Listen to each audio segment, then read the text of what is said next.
Hello, two lenses, 35mm and 23mm. Which one should I keep?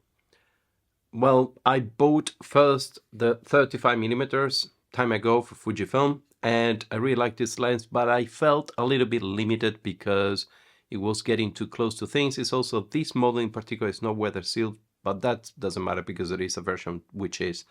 Then I got the 23mm here, and I really like it. I mean, because somehow I could overlap. I mean, they kind of overlap. So with the 23, I was able to get closer to the subjects anyway, if I was a little bit far away. So I decided to sell the 35mm. But before doing that, let's review them both a little bit and compare pictures and see what kind of results we get with both of them.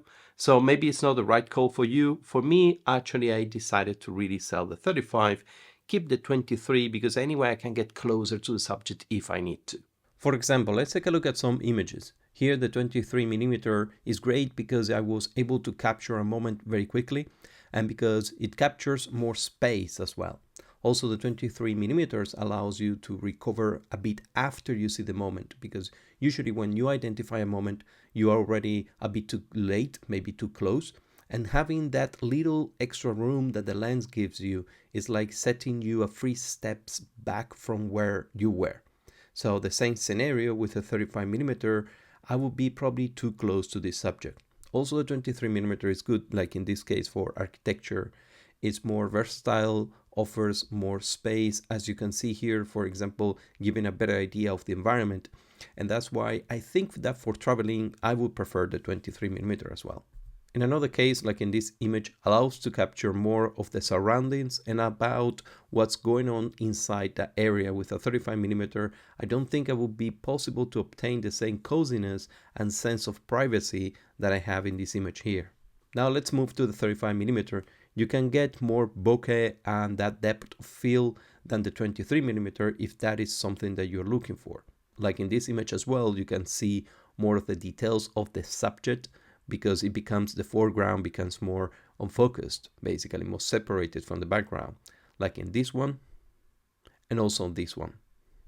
In terms of street photography, the 35mm allows you to be a little bit more distant from the people, which depending on the case and the kind of street photography pictures that you take could be a good or a bad thing. In my case, I prefer the 23mm because I can take pictures without looking through the camera and getting used to do that. Or I go all the way to the 90mm lens, which I have also a review that you can check.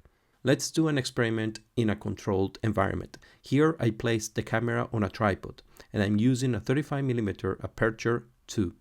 You can see that there is a very nice blurry background and the separation of the foreground subject. Now, same position for the camera, but I replaced the lens with the 23mm and the same aperture too. Still, the background is very nicely separated, but not as blurry. Now let's do this. I'm going to just move the camera about 20 centimeters, that is about 8 inches closer to the subject. I already get an image that is very, very similar to the one of the 35mm using the same aperture. Look at the comparison here.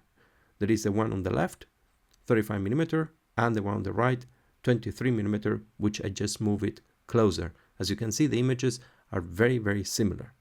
Now it's your time to decide if you are gonna purchase a 35mm, for example, if you have one, if you might change your mind and go to the 23 as I decided.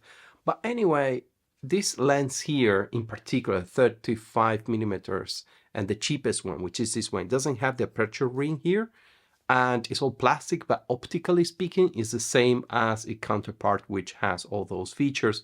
It's a very cheap lens and a very good start one, that's why I got this one when I got the Fujifilm cameras. I decided to get, well, let's start with something like a low budget and see how it goes. And it has been very, very nice. But anyway, I think it reached its end of life for me at least, and I'm moving on with this one, the 23mm, which, by the way, I have a review about this lens, the 23mm, in the channel as well. Take a look at it. Thank you for watching and see you next time.